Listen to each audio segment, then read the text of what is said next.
வணக்கம். ஸோ சரிதா மேம், நீங்கள் சொல்லுங்கள் உங்களை பற்றி என்ன பண்ணிட்டு இருக்கீங்க, எங்கேருந்து வரீங்க? நான் எம்எம்டியில் இருக்கிறேன்.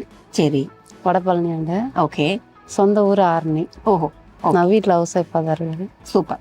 ஓகே, இப்போ வந்து நம்ம கேசரிக்கு என்னென்ன தேவை அப்படிங்கிறத பார்த்துட்டு அப்படியே சமைக்க ஆரம்பிச்சிடலாம். சரி. ஓகே, ரவை, சர்க்கரை, உப்பு, நெய், திராட்சை, முந்திரி, ஏலக்காய் பவுடர், கேசரி பவுடர். ஸோ இவ்வளோதான் தேவை. ஃபர்ஸ்ட் ரவையை வறுக்க போறோம்னு நினைக்கிறேன். கரெக்டா? இங்க நம்ம குக் பண்ணலாம். அண்ட் பற்ற வச்சுட்டு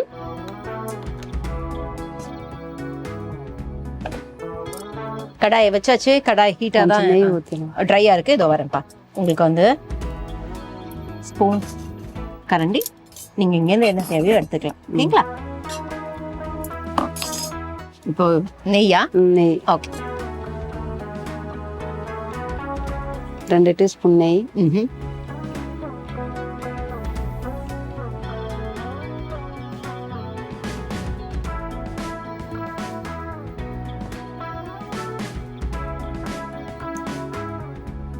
கொஞ்சமா பாதி அளவு ரவை.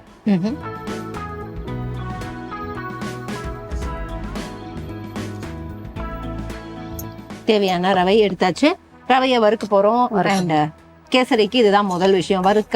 ரோஸ்டட் ரவையா இருந்தாலும் வறுக்கிறது நம்மளோட வழக்கம் அப்படிங்கறதுனால பண்ண போறோம். ஸோ கேசரிலாம் எவ்வளோ வாட்டி பண்ணாலும் எவ்வளோ வாட்டி பார்த்தாலும் அதை நீங்க செஞ்சு பார்க்கும்போது நல்லா இருக்கும். அதான் நீங்க செஞ்சு பார்க்கும்போது தான் வந்து அந்த கன்சிஸ்டன்சி கரெக்டா வருதா அப்படின்னு பார்க்க முடியும். நிறைய பேருக்கு வந்து அது வராது. உண்மையாவே நிறைய பேருக்கு ரொம்ப ஈஸியா வந்துடும். கைவிடாம கலர்றது அப்படிங்கிறது தான் இதுல முக்கியமான ஒரு விஷயம்.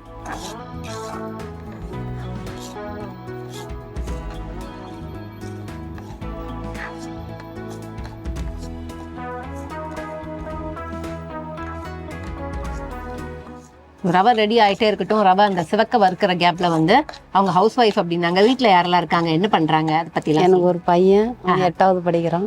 என் ஹஸ்பண்ட் ஜவுளி கடையில் வேலை பார்க்குறாரு. ஓகே. ஸோ ஜவுளி கடையில வேலை பார்க்கறதால புதுசா என்னென்ன டிசைன் வருதுன்னு எல்லாம் அவருக்கு தெரியும்னு நினைக்கிறேன். தெரியும், ஆனா எடுத்துன்னு வர மாட்டாரு. ஐய, இது என்ன ஒரு ஹஸ்பண்டுக்கு அழகாது. நீங்க கேட்டதே இல்லையா? உங்களுக்கு எவ்வளவு பிடிக்கும் ஜவுளினா அதை சொல்லுங்க. ஏன்னா புது ட்ரெஸ்னா பெண்களுக்கு ரொம்ப பிடிக்கும். பட் எனக்கு அவ்வளோ பிடிக்காது.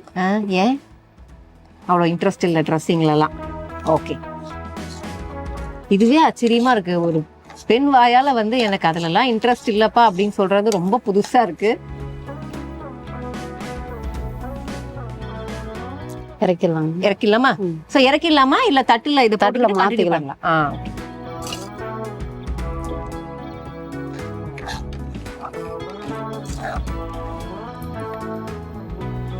நான் போட்டுட்டுமா? இந்த கரண்டி மட்டும் எடுத்துருங்க.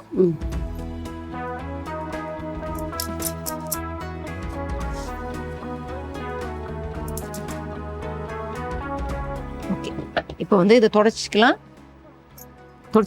எடுத்துங்க. ஓகே, தொடச்சா வந்துடும். அப்படியே தொடச்சிட்டு அங்கேயே கண்டினியூ பண்ணிடலாம். இப்போ அடுத்து வந்து நம்ம முந்திரியும் இருக்குல்ல, அதை வறுக்கிறோம். 2 டீஸ்பூன் நெய்.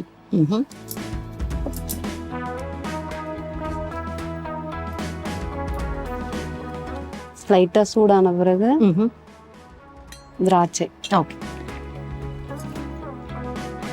முந்திரி போடாம முதல்ல திராட்சையை போட்டு எடுத்துட்டு அப்புறம் முந்திரி போடலாமா? Okay, fine. ஸோ ரவையை ஆற வைக்கணுங்கிற அவசியம்லாம் இல்லை. ஏன் அப்படின்னா வந்து நம்ம வந்து அரைக்க போறதோ இல்லை அகைன் கண்டினியூ தான் பண்ண போறோம், குக் பண்ண தான் போறோங்கிறதுனால.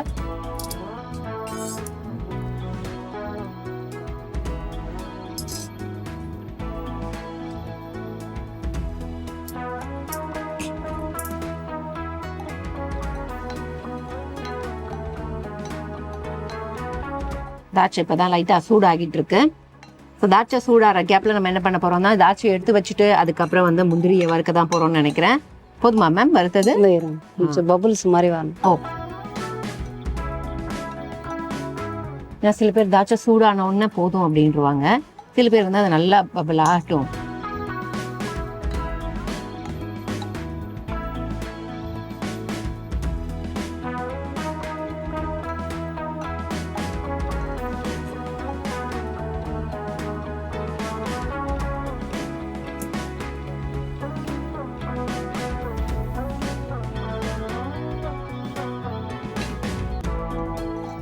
ஓகே பபிள் ஆக ஆரம்பிச்சிருச்சு.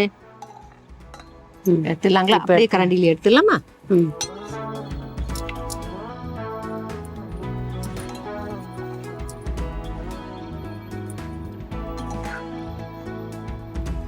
அடுத்து வந்து முந்திரி முந்திரி.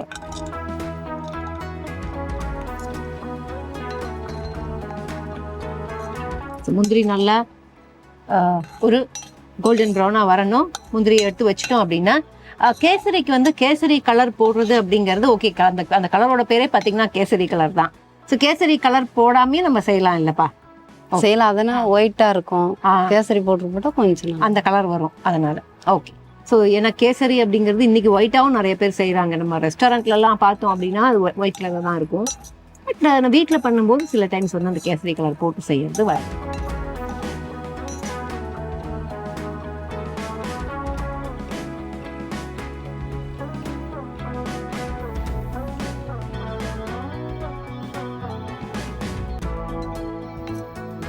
போதும் எடுத்து. எடுத்துடலாமா? அப்படியே எடுத்து தட்டில் வச்சிருவோம். ஸோ கேசரிக்கு முந்திரியை வறுத்ததுக்கு அப்புறம் அடுத்து கடாயில் என்ன பண்ண போறோங்கிறத பார்க்கலாம். மேம் அடுத்து என்ன தண்ணி. பண்ணணும்? தண்ணியா? ஓகே. கொஞ்சமா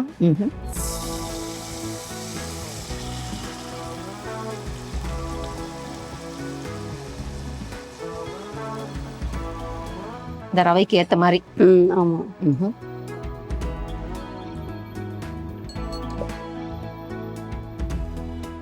நம்ம நெய் யூஸ்வலா போடுவோம் தண்ணியில. இப்ப தேவையில்ல, ஆல்ரெடி நெய்ல தான் நம்ம தண்ணி ஆட் பண்ணிருக்கோங்கிறதுனால கொதிச்சதுக்கு அப்புறம் ரவையை போட போறோம். அப்படிதான் நம்ம அப்ப ஹைலியே வைக்கலாம், ஏன்னா நல்லா கொதிக்கணும். இதுல இந்த பாட்டு தான் வந்து நமக்கு நிறைய பேருக்கு வராது, எங்கேயாவது கட்டி ஆயிடும். தண்ணி எந்த அளவுக்கு கொதிக்குதோ அந்த அளவுக்கு ரவையை போட்டு அந்த கொஞ்சம் கூட டைம் கொடுக்காம நல்லா கிளறிடணும். ஸோ கிளற வந்து உங்களுக்கு அந்த மணல் பதம், கன்சிஸ்டன்சி, வாட் எவர் நம்ம சொல்றோமோ அது அப்படியே ரெடி ஆயிடும். ஸோ இப்போ அதை தான் நம்ம பண்ண போறோம். அதுக்கு தண்ணி கொதிக்கட்டும், வெயிட் பண்ணலாம். இதுல நம்ம என்ன பண்றோம் இப்போ? லைட்டா சால்ட். ஓ,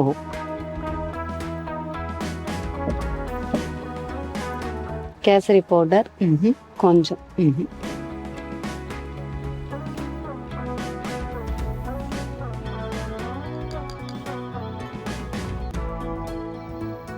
கலர் பாருங்க தண்ணியில.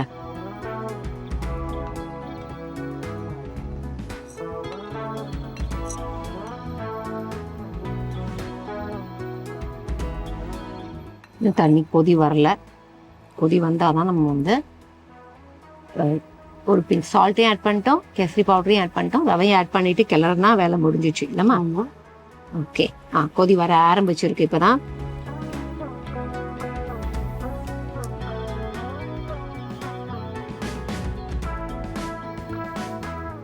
இது வந்து அப்படியே நம்ம ஃபுல்லா போட்டு கிளறலாம். இல்ல அப்படின்னா கொஞ்சம் கொஞ்சமா போட்டு, இல்ல கொஞ்சம் கொஞ்சமா போட்டுட்டு லம்ஸ் இல்லாம கிளறிட்டு அதுக்கப்புறம் சிம்ல வச்சுக்கலாம். இப்போ ஓகே, ஃபுல் சிம் பண்ணிட்டேமா. சூப்பர். இதுவும் ஒரு நல்ல ஸ்ட்ராட்டஜி. இது நீங்க ஃபாலோ பண்ணீங்க அப்படின்னா ரவை கேசரி சூப்பரா வந்துடும்.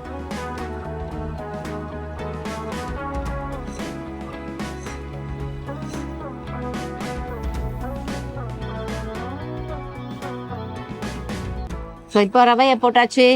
ரவை நமக்கு ஒயிட் கலராக இருக்கும். அண்ட் கேசரியை பொறுத்த வரைக்கும் கேசரி கலர் போட்டதால பார்த்தீங்கன்னா அது ஒரு ஆரஞ்சு கலரில் நமக்கு கிடைக்கும். ஸோ இந்த கேசரி தவிர மேம் என்னெல்லாம் குக் பண்ணுவாங்க, அவங்களோட ஸ்பெஷல் ரெசிபி என்னெல்லாம் பார்க்கலாம். சக்கரை கொஞ்சம். ஓ, பாதி ரவையை போட்டுட்டு சக்கரை போட போகிறோமா? பரவாயில்ல, இதுவே ஸ்பெஷலாக செய்கிறாங்கப்பா. இது எதுக்கு மேம் இப்படி பண்ணுறோம் நம்ம? இது வந்து சாஃப்டா வரும். ஓஹோ, பாத்தீங்களா? கேசரி தானே நினைப்போம் நம்ம, ஆனா அப்படிலாம் கிடையாது. கேசரிக்கும் பல விஷயத்த நம்ம ஃபாலோ பண்ணோம் அப்படின்னா அப்பதான் அந்த கேசரி வந்து டேஸ்ட் பண்றதுக்கு கரெக்டா இருக்கும்.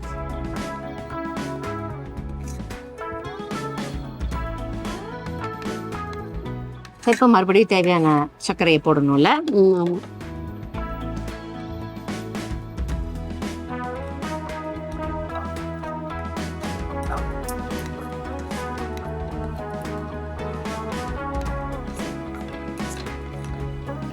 வாவ்.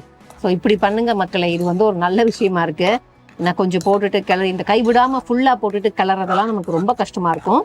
பட் இவங்களோட இந்த விஷயத்த நீங்க அப்படியே ஃபாலோ பண்ணீங்க அப்படின்னா எதுவாக இருந்தாலும் நமக்கு வந்து எந்த ரெசிபியாக இருந்தாலும் இந்த விஷயத்தை ஃபாலோ பண்ணோம்னா நல்லா கிடைக்கும், கரெக்டாக கிடைக்கும் கன்சிஸ்டன்சி.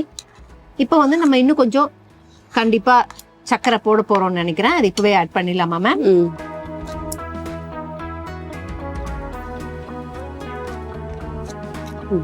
ஓகே. ஸோ இப்போ கேசரிக்கு தேவையான சக்கரை பாதி அப்போ போட்டோம், ரவைக்கு அப்புறம் இப்போ மீதி போட்டாச்சு. ஸோ இப்போ நம்ம கேட்க போகிறோம் மேம் கிட்ட அவங்களோட சமையல்ல அவங்க வீட்டில் என்ன மாதிரியான சமையல்லாம் இருக்கும், நான்வெஜ்ஜா வெஜ்ஜா இல்லை அவங்க என்ன குக் பண்ணுவாங்க, ரொம்ப சூப்பராக உங்களோட குக்கிங்கில் உங்களுக்கு பிடிச்ச விஷயம் என்ன, இதை பற்றிலாம் பிரியாணி செய்வேன். என்ன கிரேவி? பிரியாணி, சிக்கன் கிரேவி செய்வேன். தேங்காய் பால் சாதம் அது எல்லாமே செய்வேன். ஓகே. ஸோ இப்போ வந்து இது நான்வெஜ் தான். ஏன்னா தேங்காய் பால் சாதத்தை பொறுத்த வரைக்கும் அது வெறுமை நம்ம சாப்பிட மாட்டோம், கண்டிப்பாக நான்வெஜ் கிரேவியை வச்சுட்டு தான் சாப்பிடுவோம். ஏன்னா தேங்காய் பால் சாதத்தை பொறுத்த வரைக்கும் பார்த்தீங்கன்னா ஒரு ஸ்வீட்னஸ், அதுக்கப்புறம் வந்து அந்த ஸ்பைசிலாம் இல்லாமல் இருக்கும் அப்படிங்கிறதுனால. ஓகே. ஸோ இப்போ நம்ம கிளறி முடிச்சாச்சு, முந்திரி போட்டுடலாமா? இப்போ என்ன பண்ணுவோம் அப்படின்னா முந்திரியில் அண்ட் தாட்சியில் கொஞ்சம் பேலன்ஸ் வச்சுக்கிட்டு கார்னிஷ்க்கு மற்றதை ஆட் பண்ணிடலாம். சரிங்களா? அப்படி இந்த கரண்டி மட்டும் எடுங்கம்மா.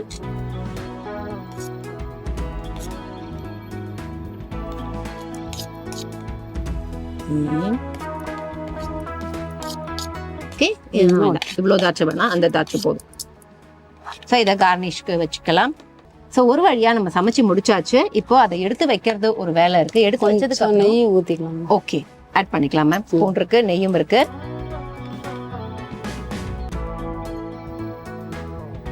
Okay okay.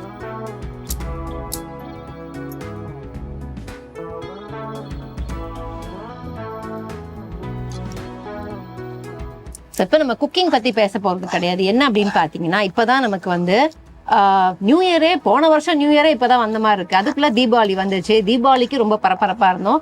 நெக்ஸ்ட் கிறிஸ்மஸ், அதுக்கப்புறம் வந்து நியூ இயர்னு இப்படி எல்லாமே போயிடுச்சு.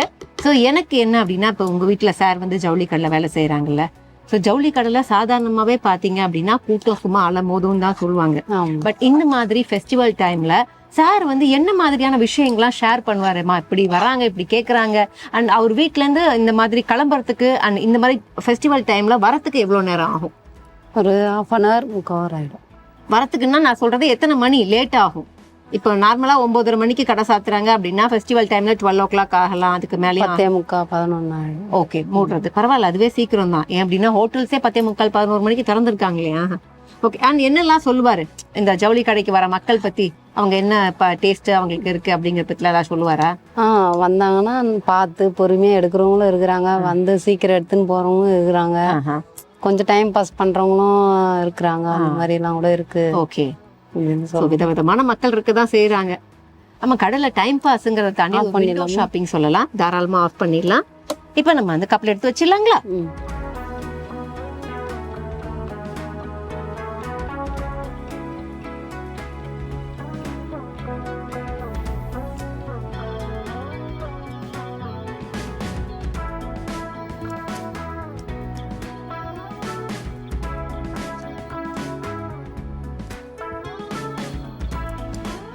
பேலன்ஸ் இருக்கிற கார்னிஷை பண்ணிடுவோம். நானே வச்சுட்டுங்களா? வச்சிருங்க. உங்களை சும்மா அதை வந்து அப்படியே மேல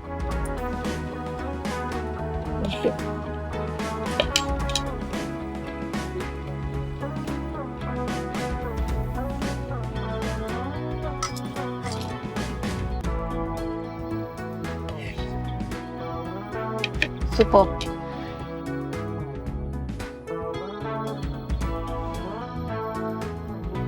இப்போ நமக்கு கேசரி கிடைச்சாச்சு. இந்த கேசரி எப்படி செஞ்சோம் அப்படிங்கிற ஷார்ட் செய்முறை விளக்கத்தை பார்த்துடலாம். ஃபர்ஸ்ட் என்ன பண்ணோம் அப்படின்னா ஒரு கடாயில தேவையான அளவுக்கு நெய் விட்டு ரவையை வறுத்துக்கிட்டோம்.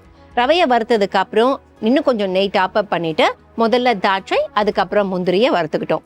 அண்ட் அதே கடாயில இருக்கிற நெய்ல தேவையான அளவுக்கு தண்ணி விட்டு, தண்ணி நல்லா கொஞ்சம் கொதிச்சதுக்கு அப்புறம் ஒரு பிஞ்ச் சால்ட் போட்டுட்டு அதுக்கப்புறம் கேசரி கலரை போடணும். கேசரி கலரை போட்டுட்டு கிளறிட்டே இருக்கணும். கிளறிட்டு அந்த தண்ணி நல்லா கொதிச்சிருச்சு அப்படின்னு தெரிஞ்சதுக்கு அப்புறம் நம்ம ரவையை போடுறோம். அதாவது பாதி ரவையை போட்டுட்டு அதுக்கப்புறம் தேவையான அளவுக்கு சர்க்கரையை போடுறோம். மீதி ரவையை போட்டுட்டு அதுக்கப்புறம் தேவையான அளவுக்கு சர்க்கரையை போட்டுட்டு கிளறிட்டே இருந்துட்டு ஓகே ஒரு கன்சிஸ்டன்சி வந்துருச்சு, இது கேசரி ஆயிடுச்சுன்னு தெரியும் போது வறுத்து வச்சிருக்கிற முந்திரி அண்ட் திராட்சையை போட்டு இறக்கிட்டீங்க அப்படின்னா இதுதான் கேசரி. ஸோ இப்படிதான் நாங்க செஞ்சோம் இந்த கேசரியை. நீங்க ட்ரை பண்ணுங்க. எந்த ஒரு ரெசிபியுமே பாத்தீங்கன்னா கேசரி தானே இதெல்லாம் ஈஸி அப்படின்னு நம்ம சொல்லிடவே முடியாது. ஏன்னா கேசரி பண்ண தெரியாதவங்களுக்கு அது அவ்வளோ பெரிய கஷ்டமா இருக்கும். அண்ட் இன்னைக்கு கேசரியை ரொம்பவே அருமையா பண்ணியிருக்காங்க. அவங்க பண்ணும்போதே பாத்தீங்கன்னா அந்த பதம் எல்லாம் எனக்கு ரொம்ப பிடிச்சிருந்துச்சு. ஸோ இப்போ டேஸ்ட் பண்ணிட்டு என்ன பண்ணலாம் அப்படின்னா, இன்றைய எபிசோட்ல நமக்காக வந்திருக்காங்கல்ல, அண்ட் ஏற்கனவே நாங்கள் சொல்லிட்டோம் செலிப்ரேஷன் இன்னும் முடியல அப்படின்னு. ஸோ கிச்சன் கில்லாடிகள் இந்த வாரம் கான்டெஸ்டா போறது கிடையாது, கான்டெஸ்டா போகல அப்படிங்கிறதும் உங்களுக்கு தெரியும். ஸோ இப்போ அவங்களுக்கான கிஃப்டை டேஸ்ட் பண்ணிட்டு கொடுத்துடலாம்.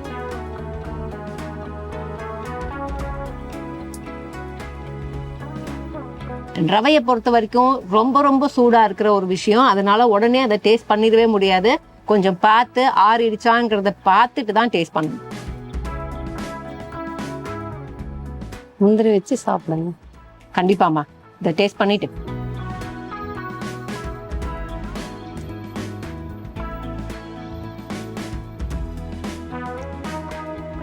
முந்திரி வச்சு சாப்பிடுங்க, டேஸ்டா இருக்கும். எடுத்துக்கிறேன். ஓகேவா? தேங்க்யூ. ஸோ ரொம்ப ரொம்ப அருமையாக பண்ணியிருக்காங்க. ஏன்னா கேசரியை பொறுத்த வரைக்கும் பார்த்தீங்கன்னா நம்ம மினி மீல்ஸ் எல்லாம் வாங்கும்போது ஒரு பார்ட் வந்து ஒரு இடத்துல கேசரி இருக்கும். அப்படிதான் எனக்கு கேசரி சாப்பிட்டு பழக்கம். எங்கள் வீட்டில் பார்த்தீங்கன்னா இந்த சாய்பாபாக்கெல்லாம் எங்கள் பாட்டி இருந்தப்ப கேசரி பண்ணுவாங்க. சாய்பாபாவுக்கு ரொம்ப பிடிச்ச ஒரு நெய்வேத்தியம் வந்து இந்த கேசரி அப்படின்னு சொல்லலாம் தேர்ஸ்டேஸில். ஸோ அப்படி வந்து இந்த கேசரியை பொறுத்த வரைக்கும் இன்னைக்கு நான் டேஸ்ட் பண்ணதில் ரெஸ்டாரண்ட்டில் வாங்கி இந்த மினி மீல்ஸில் சாப்பிடும்போது எந்த அளவுக்கு நல்லா இருக்குமோ அதே மாதிரி பண்ணியிருக்காங்க. இன்னொன்று கேசரியை பொறுத்த வரைக்கும் பார்த்தீங்கன்னா நமக்கு அதிகமாக நெய்யெல்லாம் தேவைப்படாது. எந்த ஒரு ஸ்வீட்டை எடுத்துக்கிட்டாலும் நமக்கு வந்து நிறைய விஷயங்கள் பண்ண வேண்டியிருக்கும், வாங்க வேண்டியிருக்கும். அதில் வந்து நமக்கு ஃபிசிக்கலாகவும் பார்த்தீங்கன்னா குக் பண்ண வேண்டிய விஷயங்களும் நிறையா இருக்கும். பட் இதில் அப்படிலாம் இல்லை. அதே மாதிரி ரொம்பவே அருமையாக செஞ்சு காமிச்சிருக்காங்க. உங்கள் வீட்டில் இதை நீங்கள் ட்ரை பண்ணுங்கள்.